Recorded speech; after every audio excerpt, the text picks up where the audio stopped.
Back to the second half hour now of What's New.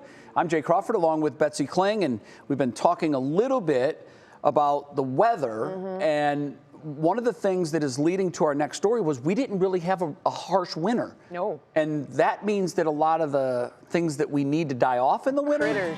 Critters, they didn't. The critters did not die. And so now we get to deal with them. It's that time of the year when mosquitoes are buzzing and, yeah, the ticks are crawling. Do you know the difference between a deer tick and a dog tick? As Monica is doing creepies on my arm, thank you very much.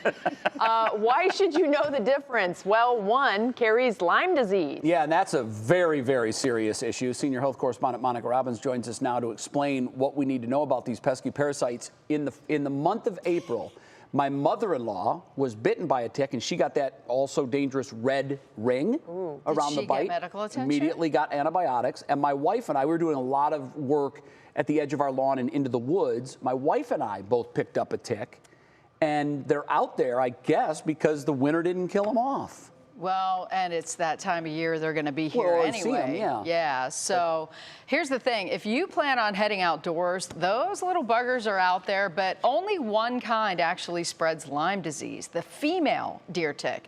So how do you tell the difference? Well, she'll have black legs and a black shield on her back. And the catch is she's tiny, about the size of a sesame seed. Dog ticks are slightly larger, and if you've been bitten by a tick carrying Lyme, as Jay was saying, one of the warning signs is that bullseye rash that may appear a few days later. And when you need treatment depends on how long ago that tick had you for lunch. So if we were in the woods this morning and came in and noticed a deer tick and took it off, nothing needs to be done. If we were at a picnic last Saturday and then today I noticed a deer tick in my skin, it would be prudent to contact your healthcare provider and consider a single dose of doxycycline, and that can prevent that illness from becoming active. So remember your ABCs, A for awareness, B for bug spray that contains DEET, and C for clothing because ticks can't get through your clothes.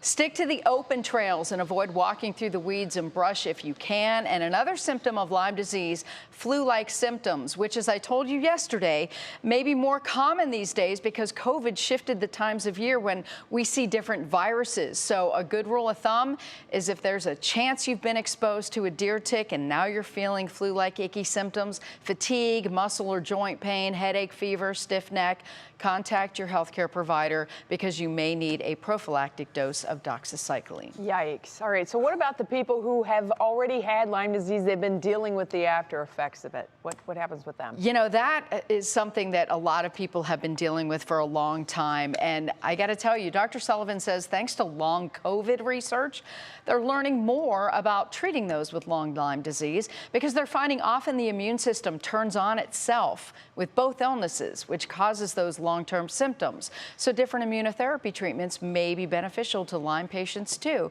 So finally, another silver lining to the COVID pandemic. COVID's given us something. Yeah, at least it's given us something. All right. Very Not good. what we wanted in the beginning. No, exactly not.